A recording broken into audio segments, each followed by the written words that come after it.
Hello student, कैसे हैं आप। मेरा नाम है जयप्रकाश यादव और मेरे इस वीडियो चैनल जेपी यादव में मैं आप लोगों का स्वागत करता हूं। तो दोस्तों, जो कितना भोजन कैसा भोजन है उस टॉपिक के अंतर्गत संतुलित आहार, जिसके बारे में मैं सब चीज़ को डिटेल्स को प्रीवियस वीडियो में बता चुका हूँ, तभी से एक बार और अच्छे से आपको रिवाइज करा देता हूँ। संतुलित आहार ऐसा आहार जिसमें कार्बोहाइड्रेट, वसा, प्रोटीन, विटामिन एवं खनिज लवण पाया जाता है तथा इनमें सभी प्रकार के पोषक तत्व पाए जाते हैं जो हमारे शरीर के लिए आवश्यक है, उसको हम संतुलित भोजन कहते हैं। और किसी भी कार्य को करने के लिए हमको ऊर्जा की आवश्यकता होती है और जो संतुलित आहार है उनसे ही हमको अच्छा ऊर्जा प्राप्त होता है। साथ ही कार्बोहाइड्रेट और वसा से ऊर्जा प्राप्त होती है और प्रोटीन शरीर की वृद्धि और मस्तिष्क के विकास के लिए आवश्यक होता है। साथ ही विटामिन एवं खनिज लवण हमको रोगों से लड़ने के लिए ऊर्जा प्रदान करता है। ये जो शॉर्ट नोट्स हैं, ये कार्बोहाइड्रेट, वसा, प्रोटीन वो हमारे शरीर के लिए क्यों आवश्यक है और संतुलित आहार जो है कि क्या है, इसका शॉर्ट नोट्स है। अब जो है कि ये पोषक तत्व जो कि पहला में आता है कार्बोहाइड्रेट, ये शरीर के लिए बहुत बड़ा आवश्यक तत्व है। ये हमारे शरीर में 65% ऊर्जा का आयोजन करने वाली होनी चाहिए। मतलब कि कहने का मतलब जो कार्बोहाइड्रेट है वो हमारे शरीर में पोषक तत्वों में 100% में से लगभग 65% जो ऊर्जा है वो कार्बोहाइड्रेट द्वारा आयोजन होनी चाहिए। और ये जो रासायनिक यौगिक होते हैं जिनमें कार्बन, हाइड्रोजन और ऑक्सीजन के यौगिक होता है, ये जो रासायनिक यौगिक होता है इसमें कार्बन, हाइड्रोजन और ऑक्सीजन जो है कि उपस्थित होता है। इसके जो स्रोत हैं वो गेहूँ, मक्का, चावल, बाजरा, जौ, गुड़, शहद, सूखे फल, अंजीर, दूध, पके हुए फल, आलू, शकरकंद, चुकंदर, गन्ना। साथ ही इनके जो कार्य हैं ये हमारे शरीर को ऊर्जा प्रदान करते हैं और शरीर में वसा के उपयोग के लिए आवश्यक हैं। ये जो है कि प्रोटीन को शरीर के निर्माणकारी कार्य के लिए भी सुरक्षित रखता है। कार्बोहाइड्रेट से जो कमी होने वाला है उससे क्या प्रभाव पड़ता है शरीर पर, उसको देखते हैं। वजन में कमी होता है। साथ ही इनकी कमी से प्रोटीन में जो शरीर से जो ऊर्जा उत्पन्न होने लगता है वो चीज़ इसमें नहीं हो पाता। साथ ही यकृत और जो नाड़ी का स्पंदन दर है उन क्रियाकलापों में जो है कि शिथिलता यानी कि आ जाती है, उनमें कमी आ जाती है। वसा शरीर को अधिक मात्रा में ऊर्जा प्रदान करने वाला खाद्य पदार्थ है। साथ ही इनके जो स्रोत हैं वो तेल, घी, मक्खन, दूध, मांस आदि हैं और इनके कार्य ये जो ठोस रूप में शरीर को ऊर्जा प्रदान करती है। साथ ही यह शरीर के नीचे जमा होकर शरीर के ताप को बाहर निकलने से रोकता है और शरीर को विभिन्न अंगों को चोटों से बचाता है और घाव को भरने का काम भी वसा ही करता है ना दोस्तों। इसकी कमी से जो होता है शिकार, वो त्वचा जो है कि सूख जाता है, वजन में भी कमी हो जाता है। अब हम प्रोटीन के बारे में पढ़ेंगे। प्रोटीन अत्यधिक जटिल और नाइट्रोजन युक्त पदार्थ है। इसका जो स्रोत है वो सभी प्रकार की जो दालें हैं, दूध से जो बना मक्खन, घी है, सोयाबीन वगैरह, कुल्फ़ी, मशरूम, मछली, अंडा इत्यादि जो स्रोत हैं, इन जो खाद्य पदार्थों से हमको जो प्रोटीन पोषक तत्व है वो हमको प्राप्त होता है। इनका जो कार्य है वो कोशिकाओं की वृद्धि और मरम्मत का कार्य करता है और ये जो है कि एंटीबॉडीज़ के रूप में हमारे शरीर को सुरक्षा भी प्रदान करता है। इसकी कमी से जो शरीर पर होने वाला इफ़ेक्ट है वो जो है कि हमारे शरीर का जो मांसपेशियाँ हैं उनमें कमजोरी होना। ये अगर हमारे शरीर में प्रोटीन की कमी है तो हमारे जो शरीर की मांसपेशियाँ हैं वो कमज़ोर हो जाता है और शारीरिक और जो मानसिक विकास है उसमें रुकावट आ जाती है ना। और साथ ही जो हमारी रोग प्रतिरोधक जो शक्तियाँ हैं वो भी कम हो जाता है। अब हम जो है कि खनिज लवण के बारे में पढ़ेंगे। खनिज लवण के अंतर्गत आता है कैल्शियम। कैल्शियम का रासायनिक सूत्र होता है Ca। कैल्शियम जो है कि हमारे अस्थि व दांतों का निर्माण करता है। हृदय की धड़कन को संचालित करने का कार्य भी कैल्शियम के होता है और रक्त के जमने में भी सहायक होता है कैल्शियम, और नाड़ियों को स्वस्थ रखने का कार्य भी होता है कैल्शियम का। साथ ही जो फास्फोरस है वो कैल्शियम के साथ संयुक्त होकर अस्थि और धातु का निर्माण करता है। कहने का मतलब कैल्शियम और फास्फोरस मिलकर दांत और इस अस्थि का निर्माण करते हैं। साथ ही वसा और कार्बोहाइड्रेट्स का पाचन में भी सहायक होता है। ठीक है दोस्तों, जो लोहा है वो आयरन से हमको हीमोग्लोबिन का निर्माण होता है। लोहा जो आयरन है उससे हमारे ब्लड जो लाल जो RBC है, लाल रक्त कोशिका है, उनसे हम जो उनमें हीमोग्लोबिन पाया जाता है, वो हीमोग्लोबिन जो है कि हमारे शरीर में लौह तत्व अगर आयरन है तो वो हीमोग्लोबिन का निर्माण आयरन से ही होता है। साथ ही आयोडीन हमको नमक से जो प्राप्त होता है, और आयोडीन हमें अगर आयोडीन की कमी हो जाए अगर हमें तो उससे जो घिंघा नामक रोग है वो हो जाता है। इसलिए आयोडीन युक्त नमक खाने से घिंघा रोग से बचा जा सकता है। तो ये थोड़ा जो मैं कि रिवाइज करा दिया। अब विटामिन के बारे में पढ़ते हैं।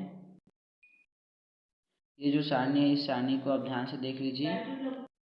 इस सारणी को ध्यान से देख लीजिए, उसके बाद आपको vitamin A, B, C, D के बारे में अच्छे से याद आ जाएगा। अब हम जो है कि जल के बारे में पढ़ना शुरू करते हैं। तो अब हम जो है कि जल के बारे में पढ़ना शुरू करते हैं। तो जल हमारे जो जीवन की मूल आवश्यकता है, उस आवश्यकता के अंतर्गत जल हमारे जीवन में बहुत ही हमारे जीवन के लिए आवश्यक है। कहा जा सकता है कि जल के बिना हमारे जीवन का जो जीवन है वो संभव नहीं है। जीवन के लिए हमको जल की आवश्यकता है और जल के बिना हमारा जीवन संभव नहीं है। हमने अनुभव किया होगा कि अगर हम लंबे समय तक प्यासे हैं और हमको पानी नहीं मिल रहा है तो हमको बेचैनी महसूस होता है। तो अगर हमको अगर पानी नहीं होता तो हमारा जीवन संभव नहीं हो पाता। साथ ही जो हमारे शरीर में होने वाली समस्त क्रियाएं हैं उसके लिए जो है कि जल की बहुत ही आवश्यकता होती है ना। कहने का मतलब जो हमारे शरीर में जितने भी क्रियाएं होती हैं, जैसे कि पाचन क्रिया, श्वसन क्रिया, स्पंदन क्रिया, बहुत सारी जो हमारे शरीर में क्रियाएं होती हैं, उन क्रियाओं के लिए जो है कि जल हमारे शरीर में होना, जल का हमारे शरीर में होना बहुत ही आवश्यक होता है। साथ ही एक जो स्वस्थ मनुष्य होता है उसको एक दिन में कम से कम 2 से 3 लीटर पानी पीना चाहिए। 2 से 3 लीटर पानी पीने से ये होगा कि उसके जो शरीर में समस्त जो होने वाली क्रियाएं वो सुचारू रूप से संचालित होगी, साथ ही उसका शरीर स्वस्थ रहेगा, है ना। हमको इस बात का भी ध्यान रखना चाहिए कि जल को पीने से पहले वो जल की शुद्धता का जांच करना भी ज़रूरी होता है कि वो जल साफ़ है कि गंदा है ना दोस्तों। कहने का मतलब जो स्वस्थ मनुष्य है वो 2 से 3 लीटर पानी पीता है, बट वो जो पानी पीता है वो पानी जो है कि शुद्ध होना ज़रूरी है, तब वो हमारे शरीर के लिए जो है कि लाभदायक होगा, है ना। और हम पीने युक्त जो जल है उसको पेयजल कहते हैं। आप अपने स्कूलों में देखें जो नल है वहाँ पे पेयजल लिखाया रहता है, तो उसको कहने का मतलब ये होता है कि जो पीने युक्त जल होता है उसको हम पेयजल कहते हैं, है ना।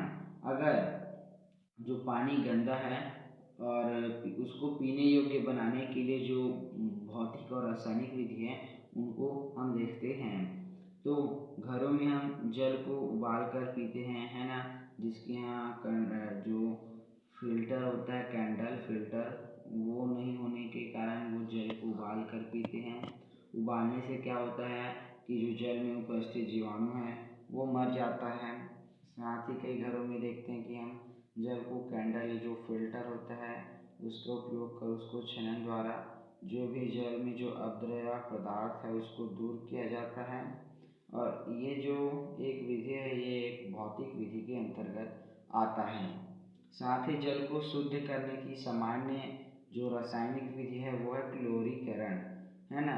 यह जो जल में क्लोरीन की दवा या लाल गोली की दवा या विरंजक चूर्ण मिलाकर किया जाता है, किंतु क्लोरीन की गोली को हम हमेशा निर्धारित मात्रा में डालें तो ये बेटर होता है। अगर निर्धारित मात्रा से अधिक डाल दें तो ये हमारे शरीर पर इफ़ेक्ट डालता है, इसलिए इसको जो क्लोरीन की गोली है उसको हमेशा निर्धारित मात्रा से अधिक नहीं डालना चाहिए, निर्धारित मात्रा में ही डालना चाहिए।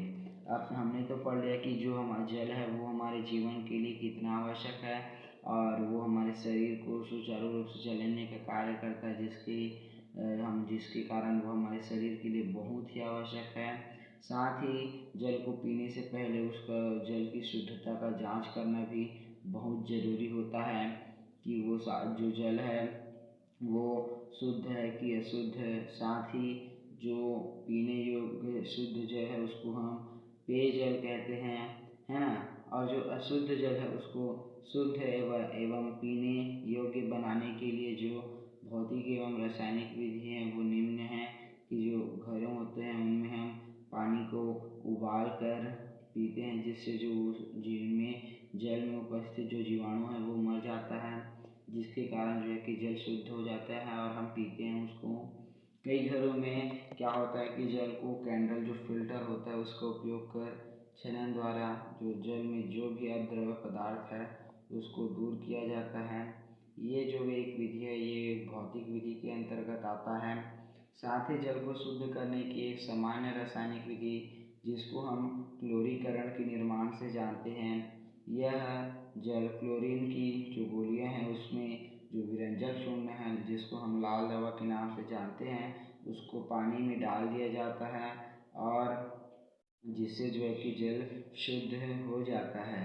लेकिन क्लोरीन की दवा हमको पानी में डालते समय यह सावधानी बरतना चाहिए कि क्लोरीन की गोली को हमेशा निर्धारित मात्रा में ही डालना चाहिए।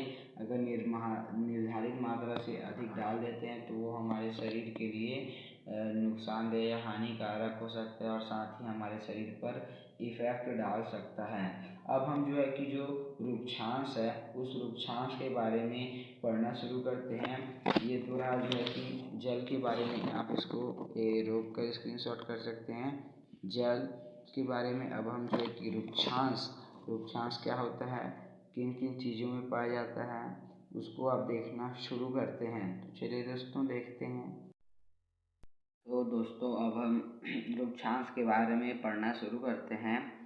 तो जब हम फल या कच्ची सब्जियां या पत्तेदार वाली जो सब्जियां खाते हैं तब उनमें जो इनका जो एक भाग होता है वो जो हमारी छोटी आंत है उसमें से वो बिना पचे निकल जाता है। जो छोटी आंत होती है वो एक्चुअल में बड़ी होती है और जो बड़ी आंत होती है वो एक्चुअल में छोटी होती है। तो जो हम फल और जो कच्ची सब्जियां वगैरह और पत्तेदार सब्जियां खाते हैं तो इनका जो एक भाग होता है वो भाग जो हमारा छोटा आंत होता है उससे बिना पचे निकल जाता है। साथ ही इस भाग को हम वो बिना पचे निकल जाता है, इस बिना पचे निकल जाने वाले भाग को हम रेशा या इसी को रुक्षांश कहते हैं। रुक्षांश हमारे शरीर के लिए बहुत ही महत्वपूर्ण है क्योंकि यह हमारे पाचन तंत्र को साफ रखता है। साथ ही पाचन की क्रिया को ठीक तरह से चलाने में भी मदद करता है रुक्षांश। और ये रुक्षांश जो है कि ककड़ी, गाजर, मूली, चुकंदर आदि फलों में काफ़ी मात्रा में रुक्षांश पाया जाता है। रुक्षांश कच्चे जो फल हैं, कच्ची सब्जियां और पत्तेदार वाली सब्जियां हैं तो इनका जो एक भाग होता है वो हमारे शरीर की छोटी आंत में पाचन क्रिया से बिना पचे निकल जाता है। और इसी भाग को हम रुक्षांश या रेशा कहते हैं। रुक्षांश का हमारे शरीर में होना बहुत ही महत्वपूर्ण है, क्योंकि ये जो हमारा पाचन तंत्र वाली क्रिया है, इस क्रिया को सुचारू रूप से संचालित करता है, साथ ही पाचन तंत्र को साफ रखता है। इन सब चीज़ों के अलावा जो है कि जो हमारी पाचन की प्रक्रिया है उनमें किसी भी प्रकार की रुकावट नहीं आने देती है ये रुक्षांश, और उसको अच्छे से चलने में मदद भी करती है। और कहने का मतलब ये हमारे शरीर में पाचन तंत्र को साफ करने के लिए आवश्यक है। और जब हमारा पाचन तंत्र आसानी से मतलब हो जाएगा, साफ हो जाएगा, तो हम भी स्वस्थ रहेंगे। तो इस कारण रुक्षांश हमारे शरीर के लिए बहुत ही आवश्यक है। अगर आपको आपके शरीर में अगर रुक्षांश की कमी हो गई हो, तो जो ककड़ी है, गाजर है, मूली है, चुकंदर है, जो इत्यादि जो कच्चे फल को हम खाते हैं, इनमें जो है कि काफ़ी मात्रा में रुक्षांश पाया जाता है, जिससे आप ये जो खाद्य पदार्थ हैं इनको खाकर रुक्षांश को प्राप्त कर सकते हैं आप अपने शरीर में।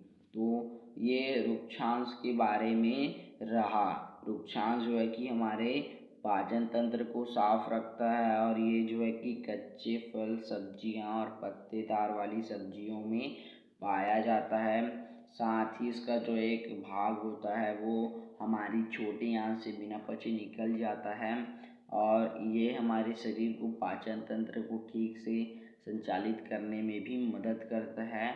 और इनके जो स्रोत हैं वो ककड़ी हैं, गाजर, मूली और चुकंदर में जो है कि काफ़ी मात्रा में रुक्षांश पाया जाता है। तो ये तो रहा रुक्षांश के बारे में। अब जो है कि हम जो एक जो है कि कुपोषण भोजन में क्या क्या होना चाहिए, क्या नहीं होना चाहिए, इसको अब एक बार और डिटेल से देख लेते हैं। तो चलिए दोस्तों देखते हैं। तो यदि किसी व्यक्ति को अगर भरपेट भोजन ना मिले, और ऐसा भोजन ना मिले जिसमें सभी प्रकार के पोषक तत्व ना हो, तब उसका शरीर कमज़ोर पड़ जाएगा। और जब उसका शरीर आवश्यक मात्रा में पोषक पदार्थ नहीं मिलेगा, तो इस स्थिति को हम कुपोषण कहते हैं।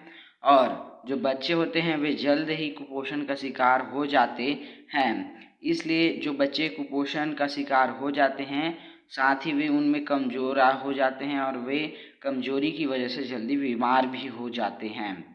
जब वे बीमार होते हैं तो पहले से ज़्यादा कुपोषित हो जाते हैं, और बीमारी कुपोषण का चक्कर शुरू हो जाता है। ऐसे बच्चों को बचाने के लिए कुपोषण को दूर करना जरूरी होता है। संतुलित और भरपेट भोजन ही कुपोषण का एकमात्र इलाज है, और कुपोषण के शिकार बच्चों को नीचे लिखी जो खुराक है उसको रोज़ देने से वो ठीक हो सकता है। तो बराबर मात्रा में मूंगफली, गेहूं और चना कर आटा बना ले, और इस आटे को तेल में भूनकर गुड़ मिलाकर कुपोषित बच्चे को रोज़ खिलाएं, तो वह ठीक हो सकता है। यह खुराक ठीक होने के बाद भी बच्चों को देते रहना चाहिए, क्योंकि ये कोई भी नुकसान नहीं पहुंचाता, ये हमारे शरीर के लिए लाभदायक होता है। ऐसा देखिए, अगर कोई इंसान है उसको भरपेट भोजन नहीं मिल रहा है, साथ ही उसको ऐसा भोजन नहीं मिल रहा है जिसमें सभी प्रकार का पोषक तत्व है, तो उसको ऐसा होने के कारण उसका शरीर कमज़ोर पड़ जाता है। और साथ ही जब उसको आवश्यक मात्रा में भोजन के पोषक तत्व हैं वो नहीं मिलने के कारण जो है कि वो इंसान कुपोषित हो जाता है, और ऐसे इस स्थिति को हम कुपोषण कहते हैं। और जो बच्चे होते हैं वे जल्दी ही कुपोषण का शिकार हो जाते हैं। तो जो बच्चे जो है कि कुपोषण का शिकार हो जाते हैं, जाहिर सी बात है कि वो कमज़ोर तो होंगे ही, ठीक है। और कमज़ोर होने के कारण उनमें अनेक प्रकार की बीमारियां आएंगी, और बीमारी और कुपोषण का चक्कर यहीं से शुरू हो जाता है। तो ऐसे बच्चों को बचाने के लिए उनका कुपोषण दूर करना बहुत ही ज़रूरी होता है। तो कुछ नहीं, इस जो कुपोषण दूर करने का एकमात्र इलाज है वो है संतुलित और भरपेट भोजन। कुपोषण से शिकार बच्चे को हमको बराबर मात्रा में मूंगफली, गेहूं और चना मिलाकर एक आटा बना लेना है और उस आटे को किसी भी प्रकार के तेल में भूनकर और उसमें गुड़ मिलाकर कुपोषित बच्चे को रोज़ खिलाना चाहिए, जिससे जो कुपोषित बच्चा है वो ठीक हो जाएगा। साथ ही ये जो खुराक है वो ठीक होने के बाद भी बच्चों को देते रहना चाहिए, क्योंकि ये अच्छा चीज़ होता है ना, जिससे जो है कि हमारा शरीर स्वस्थ रहता है और हम अच्छे से किसी भी कार्य को कर पाते हैं, उस पर ध्यान लगा पाते हैं। तो संतुलित भोजन लेना, संतुलित भोजन एवं भरपेट भोजन करना भी बहुत ज़रूरी है। ऐसा ना होने के कारण हम कुपोषण का शिकार हो जाते हैं। तो कुपोषण से बचें और संतुलित आहार करें, ठीक है। और अपने आसपास अगर कोई भी जो कुपोषित बच्चे हैं उसको आप सलाह दीजिए कि वे बराबर मात्रा में मूंगफली, गेहूं और चने को एक आटा बना लें और उसके बाद उस आटे को तेल में भूनकर कुपोषित बच्चे को रोज़ खिलाएं, जिससे वो जो बच्चा है वो ठीक हो जाएगा। तो आपका फर्ज बनता है कि आप इसको पढ़े हो तो अपने आसपास जो भी इस प्रकार का जो भी बच्चा है कुपोषित, उसको आप बताइए। इसके जो इलाज हैं, है ना, जो कि मैंने आपको बता दिया है। और अगर जिसकी उस बच्चे को, जो कुपोषित बच्चा और वो अगर संतुलित आहार नहीं करता है तो उसको बहुत सारी बीमारियां और कुपोषण का चक्कर शुरू हो जाएगा, है ना, जिससे उसकी जो आयु है वो कम हो जाएगी बीमारी वगैरह के कारण। तो इसलिए जो है कि आप जो पढ़े लिखे हैं, आप जो भी अपने आसपास ऐसे बच्चे हैं उनको सलाह दीजिए, उनके मम्मी पापा को, कि आप ऐसे ऐसे जो होता है, मैंने आपको बताया कि मूंगफली, गेहूं और चने को एक आटा बनाकर कोई भी तेल में भूनकर गुड़ में दे देना है। तो ऐसा करने से जो है कि वो कुपोषित बच्चा ठीक हो जाएगा। आप ऐसे उनके जो मम्मी पापा हैं उनको सलाह दीजिए। अब हम जो है कि जो खाद्य पदार्थ की जांच है उसमें जो है कि सच में कि जो है कि कार्बोहाइड्रेट पाया जाता है कि नहीं, इसको प्रैक्टिकली समझने की कोशिश करते हैं, है ना। ये तो रहा जो है कि कुपोषित जो होता है उससे दूर करने का जो उपाय है वो आपको मैंने बता दिया। अब हम जो है कि जो खाद्य पदार्थ में सच में उस प्रकार का पोषक तत्व तो पाया जाता है या नहीं, उसको देखने और समझने की कोशिश करते हैं। तो चलिए दोस्तों देखते हैं, है ना दोस्तों अब हम जो है कि जानते हैं जो खाद्य पदार्थ की जांच है उनके बारे में। तो यहाँ पे जो परीक्षण करना है उसके पहले आपको ये जो घोल है उनको तैयार कर लेना है। सबसे पहले क्या करना है कि जिसकी हमको कोई भी चोट लग जाता है तो उसको टिंचर को आयोडीन लगाते हैं, जिसके कारण जो है कि दुकान अस्पताल में वो आसानी से मिल जाता है। तो क्या करना है, एक जो परख नली है, साफ परख नली, उसमें टिंचर या आयोडीन की 10 बूंद लेना है और इसको पानी में मिलाना है और हल्का पीला घोल बनाना है, जिसके कारण वो जो है कि हल्का पीला घोल बन जाएगा। और इसको एक जो साफ जो ड्रॉप नली है वहाँ पे रख लेना है। नीले थोथे का घोल बनाने के लिए हमको क्या करना है कि 2 ग्राम नीला थोथा लेकर उसमें 100 मिलीलीटर पानी डालना है और उसको हिलाकर रख देना है और वो जो है कि पूरा मतलब कि घुल जाए, ठीक है। उसके बाद क्या होगा, जो कास्टिक सोडा है उसका भी घोल बना लेना है हमको। 10 ग्राम जो है कि कास्टिक सोडा लेना है और 100 मिलीलीटर पानी, ठीक है। अब उसके बाद क्या करना है कि हमको इन सब चीज़ों का घोल बना लेने के बाद जो भी पोषक पदार्थ है जिनको हम खाते हैं उनको एकत्रित कर लेना है।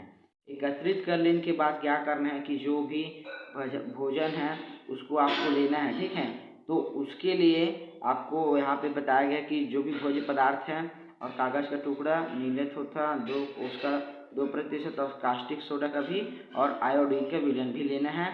उसके बाद जो पोषक पदार्थ है उसमें जो पोषक तत्व पाया जाता है, जो सारणी दिया है उसमें पाया जाता है तो सही और नहीं पाया जाता है तो गलत का निशान लगाना है। तो चलिए दोस्तों उसको देखते हैं। तो वसा के परीक्षण के अंतर्गत आता है हमको जिस पदार्थ का परीक्षण करना है उसका थोड़ा से मात्रा लेना है और जो कागज़ का टुकड़ा है उसमें डालना है और रगड़ देना है। तो देखते हैं कि अगर कागज़ चिकना और अल्प पारदर्शक कहने के मतलब उसमें थोड़ा थोड़ा दिखाई देता है, धुंधला टाइप का दिखाई देता है, ठीक है। तो ऐसा स्थिति होता है तब वो जो पदार्थ है उसमें वसा है। मिट्टी का तेल, डीजल या मोम को रगड़ने पर जो कागज है वो पारदर्शक हो जाता है, किंतु ये खाने के पदार्थ नहीं है, इसलिए इसमें वसा नहीं होती।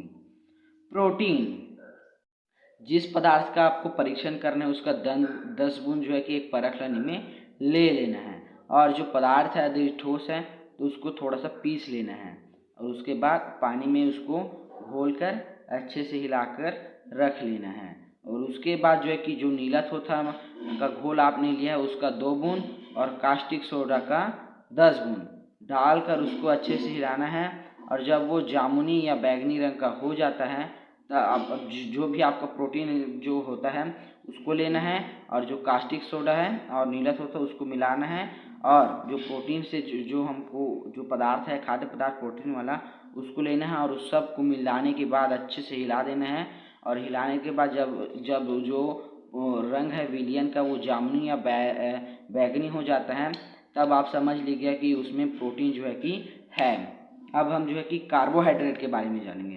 तो कार्बोहाइड्रेट, हमारे भोजन में 2 प्रकार का कार्बोहाइड्रेट होता है, एक तो शक्कर या शर्करा जिसे हम खाते हैं, और शक्कर की तरह होता है ग्लूकोज, एक जो है कि वो मीठा पदार्थ है। यह भी एक प्रकार का शक्कर ही तो है। कार्बोहाइड्रेट जो है कि दूसरा बहुतायत से पाने जाने वाला मंड या माड़ है, जो चावल है, गेहूँ आदि में पाया जाता है। इसका परीक्षण बहुत ही सरल है। जिस पदार्थ का परीक्षण करना है उसको लेना है, और उसको आयोडीन का जो बूंद है उसमें 2-4 बूंद डाल देना है, और जो रंग अगर गहरा नीला या काला हो जाता है तो समझ लेना कि उसमें कार्बोहाइड्रेट या मंड है। तो आपको क्या करना है, उसके लिए ये जो भी आपको पदार्थ है इसको देना है, और उसमें चेक करना है कि उसमें है कि नहीं। वसा मतलब कि वसा प्रोटीन, और मंड का मतलब कार्बोहाइड्रेट। मंड को मंड या माड़ या जो कि कार्बोहाइड्रेट को बोला जाता है। तो ये तो रहा जो परीक्षण का है। अब हम जो है कि नेक्स्ट वीडियो में जो अगला टॉपिक है उसको देखेंगे दोस्तों। ठीक है, तब तक के लिए मेरे चैनल के साथ बने रहना, और अच्छा लगे तो वीडियो को लाइक कर देना, और अपने दोस्तों के साथ शेयर भी कर देना ताकि उनको भी कुछ हेल्प तो हो सके। और साथ ही दोस्तों इसका जो नेक्स्ट वीडियो है इसमें मैं जो है कि इस पार्ट को पूरा कंप्लीट करा दूंगा। उसके बाद जो नया वीडियो है उसमें नया पार्ट जो है कि पढ़ना शुरू करेंगे। तो चलिए दोस्तों, मिलते हैं नेक्स्ट वीडियो में, और बाय। ठीक है दोस्तों, बाय।